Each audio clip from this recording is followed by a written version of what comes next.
Older persons maintenance care and protection bill 2005 എന്ന് പറയുന്നത് പ്രായമുള്ള ആൾക്കാരുടെ മെയിൻ്റനൻസിനും വെൽഫെയറിനും വേണ്ടിയിട്ട് തുടങ്ങിയിട്ടുണ്ടായിരുന്ന ഒരു പ്രൊവിഷനായിരുന്നു.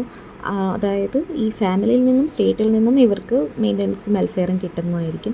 അതുപോലെ തന്നെ ഇവരാണെങ്കിൽ കുട്ടികളും റിലേറ്റീവ്സും ഈ പേരൻസിനും സീനിയർ സിറ്റിസൺസിനും മെയിൻ്റനൻസിന് പ്രൊവൈഡ് ചെയ്യണമെന്നുള്ളത് ലീഗലായിട്ടുണ്ടായിരുന്ന ഒരു റൂളാണ്. അതുപോലെ തന്നെ ഇവർ ട്രിബ്യൂണൽസ് സെറ്റപ്പ് ചെയ്തു. സോ അങ്ങനെ തന്നെ ഇവർക്ക് മെയിൻ്റനൻസ് ക്ലെയിംസ് കിട്ടാൻ വേണ്ടിയിട്ടുള്ളൊരു പ്രൊവിഷൻ.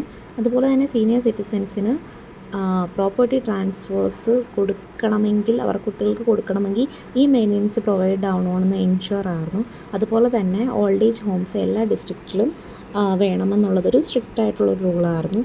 അതുപോലെ തന്നെ അവരുടെ ലൈഫിനും അതുപോലെ തന്നെ സീനിയർ സിറ്റിസൺസിൻ്റെ പ്രോപ്പർട്ടിക്കും പ്രൊട്ടക്ഷൻ കൊടുക്കുന്ന ഒരു പ്രൊവിഷനും ഈ ഒരു ഓൾഡർ പേഴ്സൺസ് ബിൽ 2005 ഉണ്ടായിരുന്നത് ആണ്.